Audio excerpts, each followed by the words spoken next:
పాట సంఖ్య 200 మొదటి వచనం తిరిగి 5-6 వచనాలు చదువు పాడుకుంటాం.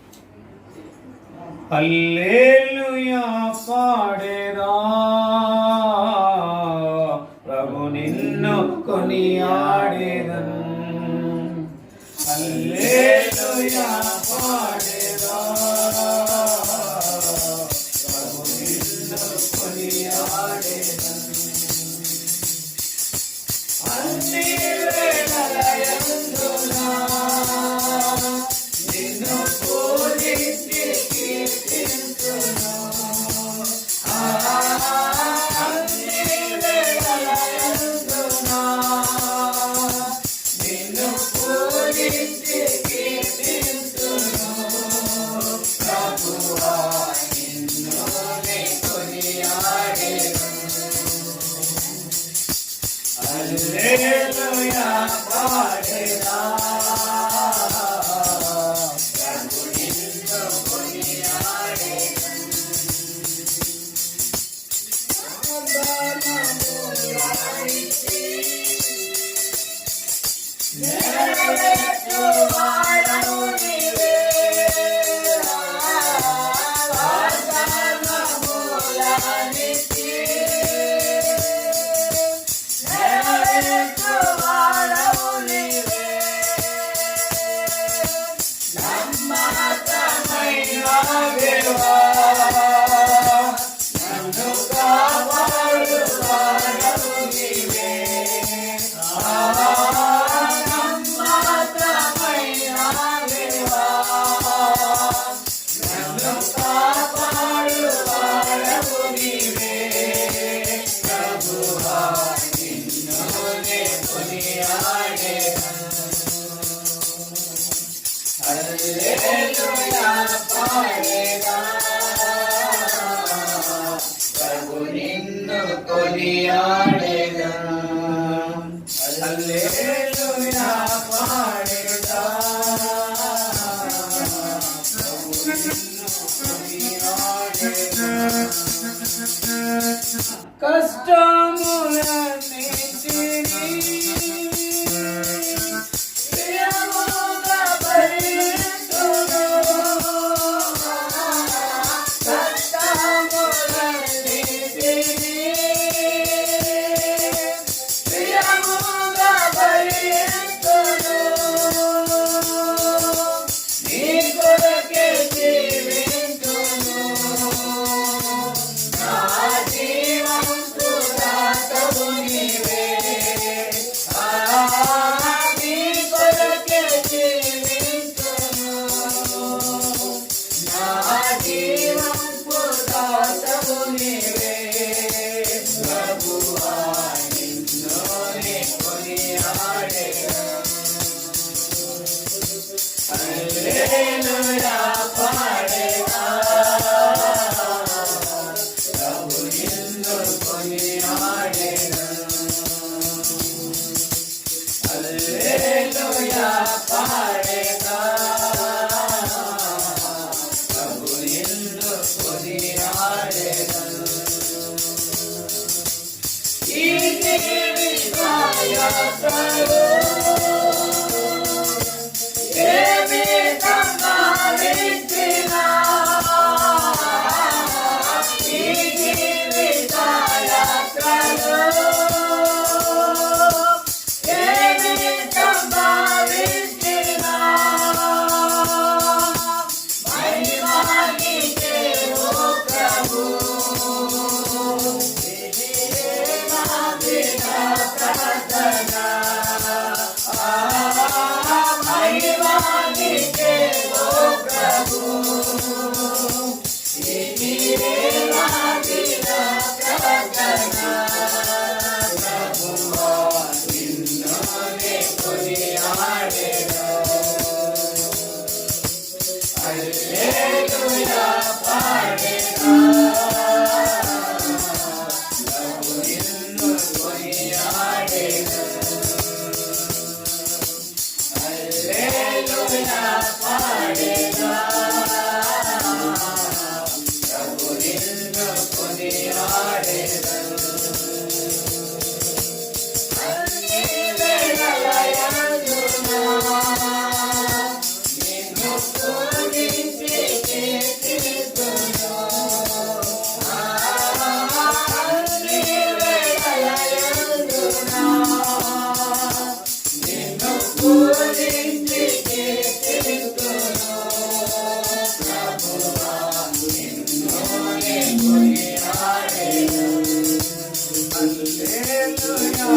పాడేదా ప్రభు నిన్ను కొనియాడెను అశ్రేష్టమో గ్రంథములో ఎచ్చోట చూచినా ఆదరణయున్నది సుఖ దుఃఖములో వాగ్దానమున్నది విశ్వాసముంచి ధ్యానించుడి విశ్వాసముంచి ధ్యానించుడి దేవుని వాక్యంలో ఉంది కీర్తనల గ్రంథం 116 అధ్యాయం.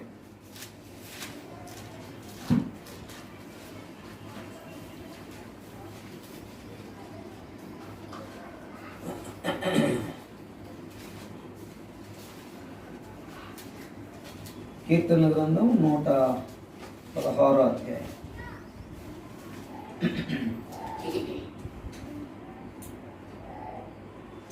పన్నెండవ వచనం అందరం కలిపి చదువుకుంటాం. కీర్తనల గ్రంథం 116 అధ్యాయం 12వ వచనం. యెహోవా నాకు చేసిన ఉపకారములన్నిటికీ నేను ఆయనకేమి చేయలేను. 13వ వచనం. రక్షణ పాత్రను చేతబుచ్చుకుని యెహోవా నామమున ప్రార్థన చేసేదను. 14. యెహోవాకు నా మొక్కుబడులు చెల్లించేదను, ఆయన ప్రజలందరి ఎదుటనే చెల్లించెదను. అపోస్తలుడైన పౌలు కొరింథీయులకు రాసిన మొదటి పత్రిక 11వ అధ్యాయం. కొరింథీయులకు రాసిన మొదటి పత్రిక 11వ అధ్యాయము 29, 30, 31 వచనాలు చదువుకుంటాం. క్రొత్త నిబంధన నుండి పేజీ నెంబర్ 153, 28 నుండి 31 వరకు చదువుకుంటాం. కాబట్టి ప్రతి మనుషుడు తను తాను పరీక్షించుకునే వాళ్ళను అలాగు చేసి ఆ రొట్టెను తిని ఆ పాత్రలను త్రాగవలను. ప్రభు శరీరం వివేచింపగా తిని త్రాగువాడు తనకు శిక్షావిధి కలుగుటకే తిని త్రాగుచున్నాడు. ఇందువల్లనే మీలో అనేకులు బలహీనులను రోగులై ఉన్నారు, చాలా మంది నిద్రించున్నారు. అయితే మనమే విమర్శించుకొని ఎడల తీర్పు పొందక పోదుము. ప్రభు సహాయం కొరకాయ ప్రార్థన చేసుకుంటాం. చదవబడిన లేఖన భాగాలను దేవుడు మన కొరకాయ దీవెనకరంగా చేయనుగా. కాబట్టి ఈ 12వ వచనంలో నిజంగా మనం చదువుకుంటూ వస్తే యెహోవా నాకు చేసిన ఉపకారములన్నిటికీ నేను ఆయనకేమీ చెల్లించదను. కాబట్టి ఆయన చేసిన ఉపకారానికి మనం ఏమి చెల్లించలేము. చెల్లించేదు అంటూ ఉందంటే ఏంటి? ఆయన మందిరావడంలో చేరి ఆత్మతో సత్యముతో ఆరాధించి యోగ్యమైన రీతిలో పాలు పంపులు పొందితేనంట ఆయన్ని 100% మనం ఏం చేసినట్టు? ప్రేమించినట్టు. కాబట్టి కృతజ్ఞతాస్తుతులు చెల్లించినట్లు. అందుకనే ఏమి చెల్లించేదను అని అంటే ఆయన నిన్ను నన్ను ప్రేమించాడు. ఎంతవరకు ప్రేమించాడంటే ఆయన చివరి బొట్టు కారేంత వరకు, నీరు గారేంత వరకు ప్రేమించాడు. ఇప్పుడు నీవు నేను బలలో ప్రవేశించి యోగ్యమైన రీతిలో ఆయన యొక్క శరీరానికి సాదృశ్యంగా ఉన్న రొట్టెలో, ఆయన రక్తానికి సాదృశ్యంగా ఉన్నటువంటి మరి రసంలో పాలు పంపులు పొందాలంటే మనం ఆయనకి ఏమి చెల్లించాలి అని అంటే మన హృదయం మారా ఆయన్ని ప్రేమించేటటువంటి స్థితి. ప్రేమించడం అంటే ఆయనలో ఆరాధించి ఆయనలో పాలు పంపులు పొందితే చాలు. ఈ పాలు పంపులు, ఈ ఆరాధన ఎట్టుండాలా? ఏమా ఎట్టుండాలా? దివ్య ఎట్టుండాలా? ఈ పాలు పంపులు ఈ ఆరాధన ఎట్టుండాలంటే ఆత్మతో సత్యంతో ఉండాలి. దాని తర్వాత పాలు పంపులు ఎట్టుండాలి? ఆయన యోగ్యమైన రీతిలో ఉండాలి. ఆయన మనల్ని ఏం చేశాడంట? యోగ్యులుగా చేశాడు, కుమారులుగా చేశాడు. నిజమైనటువంటి రీతిలో జాలి పడ్డాడు. ఆ జాలి పడినటువంటి అందుకని ఆయన సిలువలోనంట అందరూ జాలి పడుతున్నారంట, ఏడుస్తున్నారంట. ముందేమో అప్పగించినప్పుడేమో అందరూ ఆ ఊరుకున్నారంట. ఇంకొక మాటలో చెప్పాలంటే అందరితో పాటు ఏం చేశారంట? కేకలు వేశారంట. కానీ చివరికి మాత్రం ఏం చేశారు? ఏడ్చినప్పుడు ఏమన్నాడు ఆయన? నా కొరకు ఏడవద్దు, మీ కొరకు, మీ పిల్లల కొరకు ఈ అనుభవం చాలా మందికి లేదు. కానీ ఆయన ఏం చేసాడో అన్నదాన్ని అది మర్చిపోయి ఏంటి ఆయన్ని పుట్టిన దాని కొరకట వీళ్ళందరూ పంచుతున్నారంట. ఆయన పుట్టిన దానికి నువ్వేం పంచక్కర్లా. ఏంటి నీరే ఆయన ఎలాగ నీకు రక్షణ ఇచ్చాడో అది పంచితే చాలు. కానీ ఎప్పుడైనా క్రిస్మస్ రోజు ఎవరైనా వ్యక్తిగతంగా వెళ్ళి నా సాక్ష్యం ఏదని చెప్పిన వాళ్ళు ఎవరు ఉన్నారా? కాబట్టి మనము క్రిస్మస్ రోజున లేక ఈస్టర్ రోజున, అందుకే చాలా మంది ఏమో ఇష్టానుసారంగా సంతోషించే విధానం ఉంది. అసలు క్రిస్మస్ రోజు ఏం చేయాలంటే ఒక మాట నిజమైన వారు ఏడవాలి. ఎందుకు ఏడవాలి? ఎందుకు ఏడవాలి క్రిస్మస్ రోజు? నేను అంటాను, నువ్వు నా కొరకు వచ్చి జన్మిస్తే ఇంకా నిన్ను ఏం చేస్తున్నాను ఎరగకుండా ఇంకా నిన్ను ఏడిపిస్తున్నా, అందుకొరకు ఏడవాలి. ఆయన ఇంకా ఇంకా రాకపోతే ఆయన ఏడ్చేవాడుగా ఉండి దినమెల్లా ఏం చేస్తున్నాడు? చేతులు చాపేవాడుగా ఉన్నాడు. అందుకనే క్రిస్మస్ రోజు నేను ఏడవాలంటాను. లేకపోతే క్రిస్మస్ రోజు నీ సాక్ష్యం చెప్పాలంటాను. క్రిస్మస్ రోజు ఆయన గొప్పతనాన్ని చెప్పే విధానం ఉండాలి. ఎందుకు పుట్టాడో అది చెప్పేవారు విధానాలు లేరు. అందుకని రక్షకుడు ఉదయించినాడు అనే పాట ఏం పాడతారు అసలు? ఉదయించినాడు వెంటనే అందుకున్నాడు. రక్షకుడు ఉదయించినాడు. అందుకనే ఇప్పుడు మొదలై ఉంటుంది. కేరళ వాళ్ళు వస్తారు ఎప్పుడు తెల్లవారుజామున లేదా రాత్రికి వచ్చేస్తారు. కొట్టి దేని కొరకట రక్షకుడు ఉదయించినాడు అని అంటే ఉదయిస్తే ఉదించాడు పడి అని అందంట ఒక ఆమె ఎప్పుడు ఏంటి 20,000 30,000 ఇచ్చుద్దంట రాగా. ఉదయిస్తూ ఇచ్చాడు పోండి. ఎందుకంటే మీ సంగతి అంతా మీ వేషాలంతా నాకు తెలుసు నేను ఎవరు పోండి అని అన్నాను. అదేంటి అక్క మీ మీద ఆధారపడి వస్తే నా మీద ఆధారపడదు, నా మీద ఆధారపడదు, ఆయన మీద ఆధారపడండి. ఆయన ఎందుకు వచ్చాడు గ్రహించాడు. ఆయన చేసిన ఉపకారంలో దేని మరి ఉపకారం ఏంటండి? నీ కొరకు నా కొరకు జన్మించడమే, నీ కొరకు నా కొరకు పరిశుద్ధులుగా జీవించడమే. ఎన్ని సంవత్సరాలు? 33.5 సంవత్సరాలు. 30 సంవత్సరాలేమో తల్లిదండ్రుల యొక్క విధేయతలు, వారు ఏం చేశారో, వారు ఎలా చెప్పారో అలాగే నడుచుకున్నాడు. 3.5 సంవత్సరాలు సేవా పరిచర్యలో ఉండి ఆయన ఉపమానం లేకుండా దేన్ని కూడా బోధించలేదు. అంటే ఉపమానం అంటే ఏంటి? అది చూపించాడు. ఆయన మరీ శేషంగా చెప్పాలంటే ఆయన మాదిరిగా ఉన్నాడు. అందుకని ఆయనే మనకి మాదిరి. భక్సింగ్ గారికి మాదిరి ఆయనే, నీకు నాకు మాదిరి కూడా ఆయనే. కానీ ఈ దర్శనం తెచ్చినటువంటి భక్సింగ్ గారిని చెప్పుకునే విధానంలో కొంచెం అన్న ఈ దర్శనం నిలిచి ఉండాలి. ఈ దర్శనం నిలిచి ఉండాలంటే ఏం చేయాలంట? నిత్యం పత్యం చేయాల్సిందే, దాంట్లో డౌట్ లేదు. ఏమ్మా సలోమి, ఎప్పుడు ఎంత పత్యం? ఎంతో చెప్పమ్మా. నిత్యం పత్యం చేయాలి. నిత్యం కొంచెం అన్న పత్యం చేయమంటే మనం ఫీల్ అవుతామా లేకపోతే సంతోషపడతామా? చెప్పండి. చేస్తామండి అని అన్నవాళ్ళు ఉంటారా? అందుకని రేపు 1వ తారీఖు నుండి తేలిపోదు. ఏంటి తేలిపోయేది?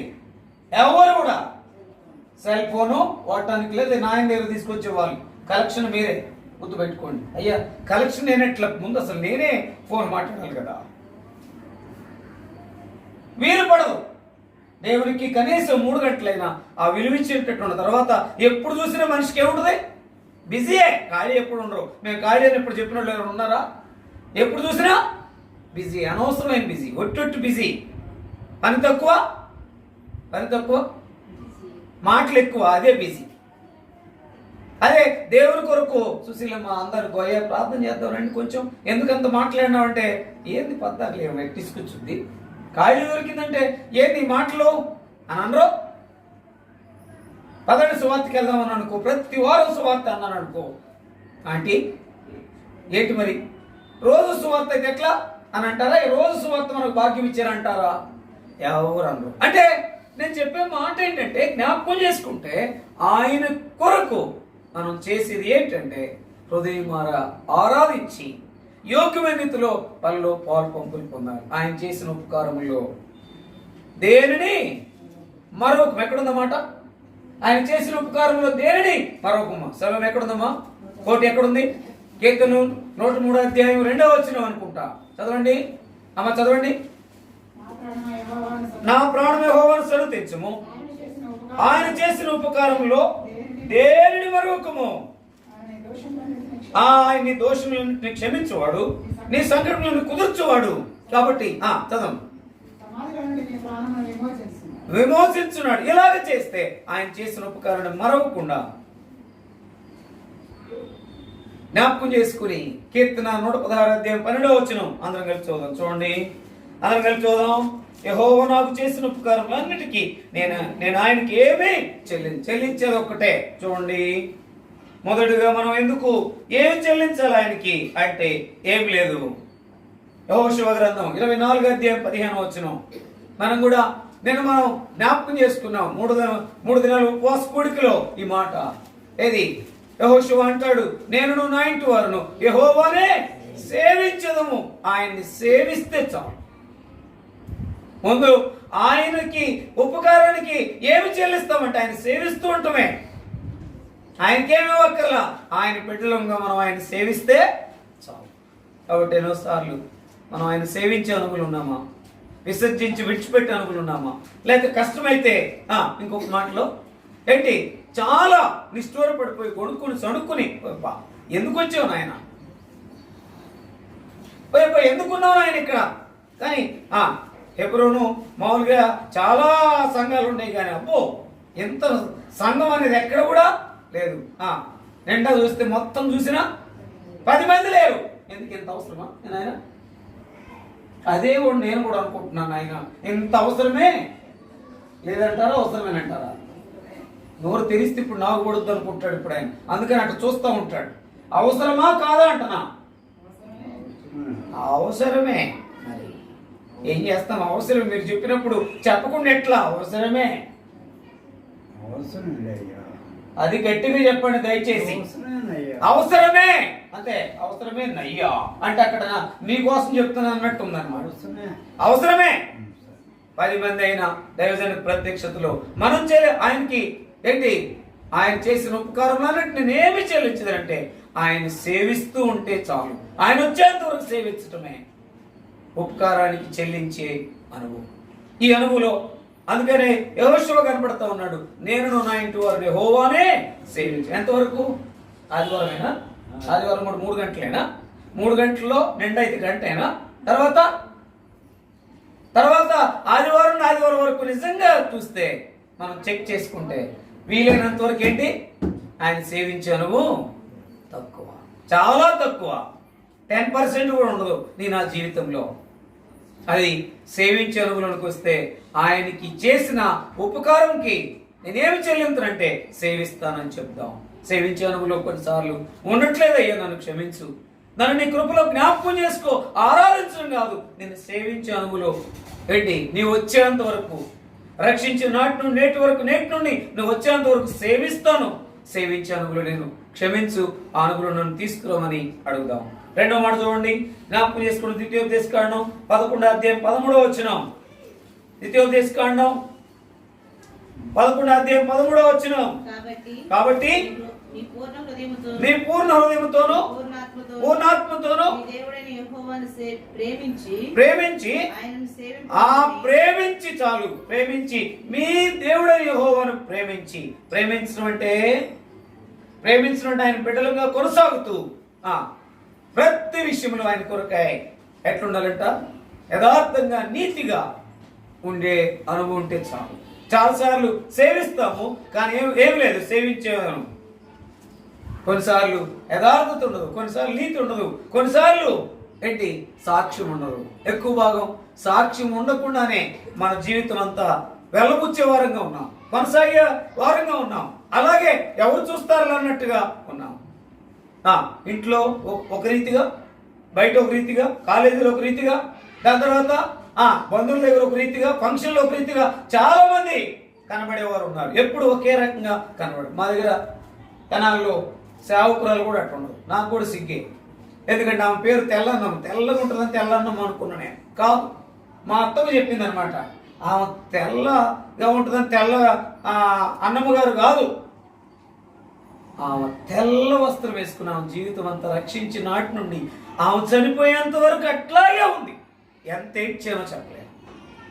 నేను క్యాంప్కి వెళ్ళాల్సినటువంటి పరిస్థితులు ఆమె కొరకే ఉన్నాను.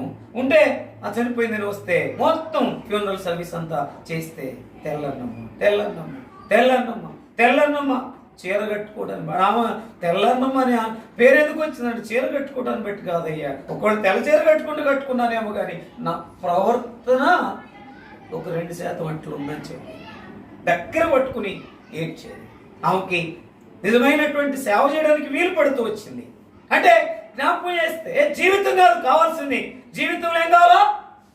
సాక్ష్యం కావాలా, ప్రవర్తన కావాలా, సుగుణం కావాలి. అందుకని మనం కూడా చూస్తూ వచ్చాం. ఏంటిది? కీర్తన 31:10 ఏముంది? గుణవతి అయిన భార్య దొరుకుట అరుదు, అట్టిది ముత్యము కంటే అమూల్యమైంది. సామెతలు 31:10 చదవమ్మా, నువ్వే పెద్ద చదువు, దివ్య చదువుతులేమో చదవమ్మా, పెద్ద చదువు. గుణవతి అయిన భార్య దొరుకుట అరుదు, అట్టిది ముత్యము కంటే అమూల్యముగా ఉండాలి. మన ప్రవర్తన, మన ప్రేమ అనేది ఇతరులకు పంచేటటువంటి ఉండాలి. ఎందుకంటే ఆయన ప్రేమించాడు, తండ్రిని సిలువలో ఉండి కూడా సేవించాడంట, ఆయన ఓర్చుకున్నాడంట, నేర్చుకున్నాడంట, తండ్రి చిత్తాన్నే నెరవేర్చాడంట. అందుకని మనం ఆయన్ని ప్రేమించే తీరేంటంటే సాక్షార్థమైన ప్రవర్తనతో బ్రతకడమే. అంతకంటే ఆయనకి ఇచ్చేది ఏది కూడా లేదు. అలా చేయకుండా నువ్వేమి చేసినా గుళ్ళు కట్టు, బళ్ళు కట్టు, లేకపోతే ఆ గంటలు కొను. ఏది గంటలు కూడా? ఏ గంటలో పోయేబ్బా, గుడి గంటలు ఏక విజయరాడక్క. అందుకని గుడి గంటలు, దాని తర్వాత ఇదొకటి బయలుదేరింది. అక్క ఏంటి ఏం కొంటున్నారు? మేమైతే గుడికి ఏమి ఇస్తామంటే ఏమంటున్నారు? మాట్లాడితే గంట కొట్టే గడియారాన్ని ఇస్తానంటున్నారు. ఏ గుడి మీద అయినా గంట కొట్టి గడియారమే. అది వాక్యం చెప్పుద్ది, కానీ ఈ వాక్యం నీకే నీకే నీకే నీకే అని అంటే బాగుండేది. దాంట్లో కూడా అది కూడా పెట్టాలా.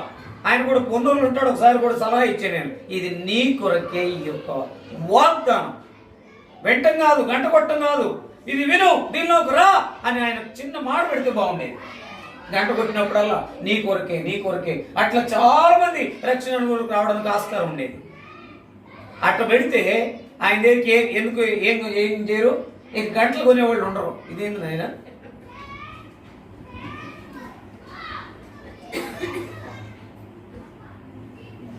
జ్ఞాపకం చేసుకుంటే మన అంత ఏంటంటే బోస్టింగే, ఎక్కువ బోస్టింగ్ అసలు లేదు. కాబట్టి నేను నా జీవితంలో జ్ఞాపకం చేసి ప్రేమించడం అంటే నేను ఆ ప్రవర్తన సాక్ష్యం అని సరిగా ఉండాలి. ఇది రెండవది. మూడవ చూడండి ఒక మాట, 1 సమూయేలు గ్రంథం 12:24.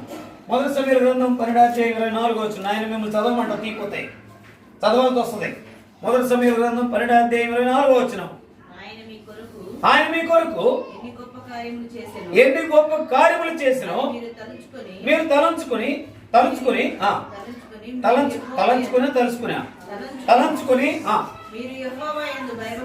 యెహోవా యందు భయభక్తులు కలిగి నిష్కపటులై పూర్ణ హృదయంతో. ఇప్పుడు ఏం చేయాలంట? భయభక్తులై నిష్కపటులై ఏం చేయాలంట? సేవించాలి పూర్ణ హృదయంతో. కానీ ముందు సేవించే అనుభవం అంటే ఏంటంటే నిజమైనటువంటి ఆత్మతో సత్యముతో ఆరాధిస్తూ యోగ్యమైన రీతిలో ఉండడమే.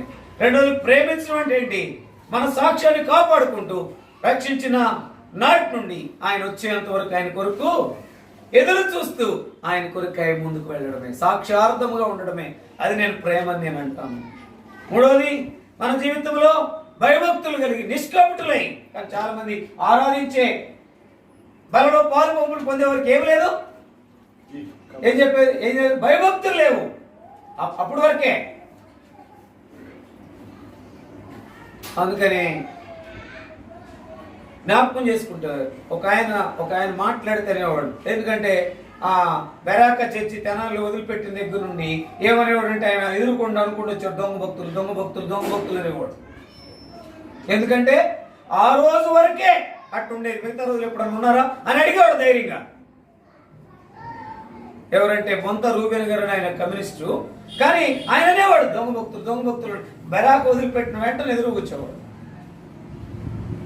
ఆయన దెబ్బకు మమ్మల్ని ఎందుకు అట్ట అంటున్నామని ధైర్యం ఎవరికి లేదు. ఎందుకంటే మన జీవితం అంతా అట్టకు. అని ఎవరు మాట్లాడారు? మనం కూడా ఒక్క మాటలో ప్రభు ఎవరికైనా జవాబు చెప్పాలంటే మన భక్తి జీవితం, నిష్కపటమైన జీవితం. కపటం కాదు. ఎవరు విశ్వాసులకు మన ముఖ్యంగా ఏముండకూడదు? కపటం ఉండకూడదు. పావురం వల్ల ఎట్టుండాలా? నిష్కపటం. పాముల వలె వివేకం శనివారం నుండి పట్టుద్ది. ఏది? అవివేకం. జ్ఞాపకం చేసుకుంటే మనం ఏం చేయాలా? భయభక్తులు కలిగే ఉండాలంటే నిష్కపటంగా మనం ఉండాలి. చూడండి 4వది రోమిలకు రాసిన పత్రిక 12వ అధ్యాయం 1వ వచనం. రోమిలకు రాసిన పత్రిక 12వ అధ్యాయం 1వ వచనం. కాబట్టి సహోదరులారా పరిశుద్ధమును దేవునికి అనుకూలమైన సజీవ యాగముగా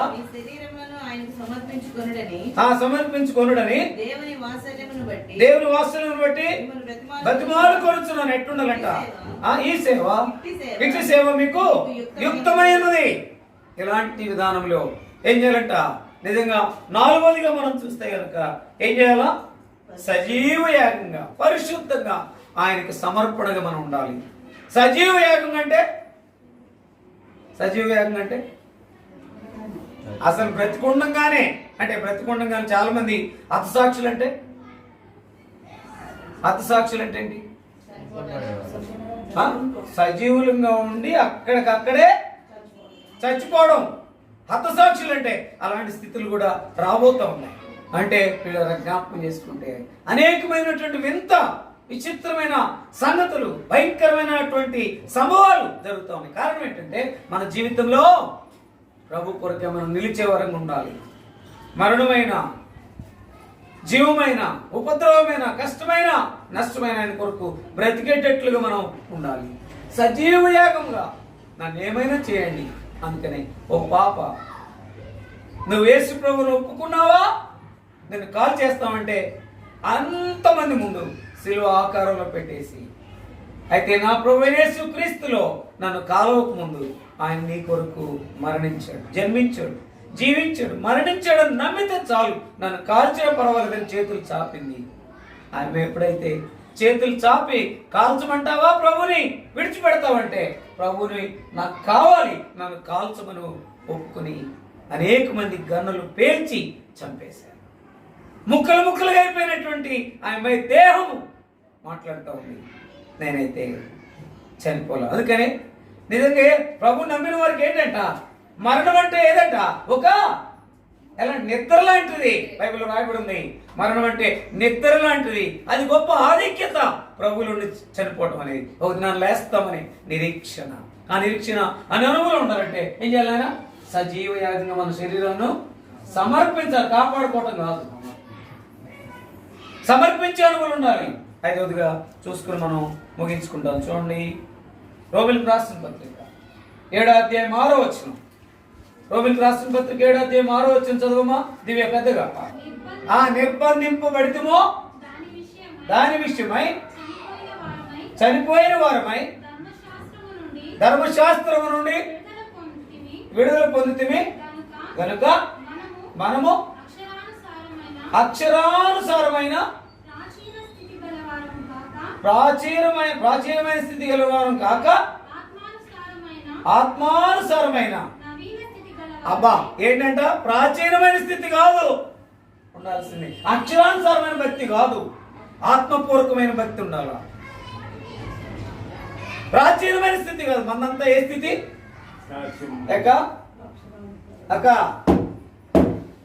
నిద్రపోవద్దు ప్లీజ్. ఏ స్థితి మనంతా? ప్రాచీనమైన స్థితి, నవీన స్థితి లేదు. అందుకే నవీన స్థితి కొరకే అయ్యా నిన్ను సేవించే విధానం సరిగా నాకు లేదు, నిన్ను ప్రేమించే విధానం నాకు సరిగా లేదు, నీలో కొనసాగేటటువంటి విధానం నాలో లేదు. ఎందుకంటే భయభక్తులు కలిగి నిష్కపటం కలిగిన అనుభవం కొన్నిసార్లు నాలో ఉండడం లే. 4వదిగా మనం చూస్తే సజీవ యాగంగా సమర్పణ లేదు. 5వదిగా ప్రాచీనమైన స్వభావం కొంత అడ్డుపడుతుంది. దాని కొరకే ఏంటి ఆరాటపడుతున్నా. అందుకని చాలా మంది ఏమంటారంటే, ఎందుకు వెంపర్లాడుతున్నాము, ఎందుకంత ప్రయాసపడుతున్నాం? దేని కొరకు? శారీరక ప్రాచీనమైన స్థితి కొరకు. ప్రాచీనమైన స్థితి ఏంటంటే హంగు, ఆర్భాటము, డబ్బు, ధనము, కారులు, బంగ్లా, ఆ స్థితి. నవీన స్థితి అంటే నాకేమి లేకపోయినా పర్వాలేదు, నా ప్రభు నాకున్నాడు, నా ప్రభు నన్ను ఆదరిస్తాడు, నా ప్రభు నన్ను పోషిస్తాడు, నా ప్రభు నన్ను నడిపిస్తాడు, నా ప్రభు నన్ను కాపాడుతాడు, నాకేం భయం లేదు. అది నవీన స్థితి.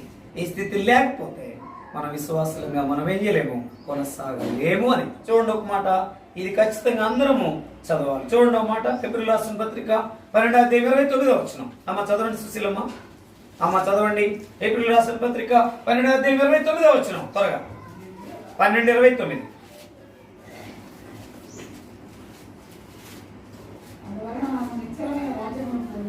అందువలన మనము నిశ్చలమైన రాజ్యమును పొంది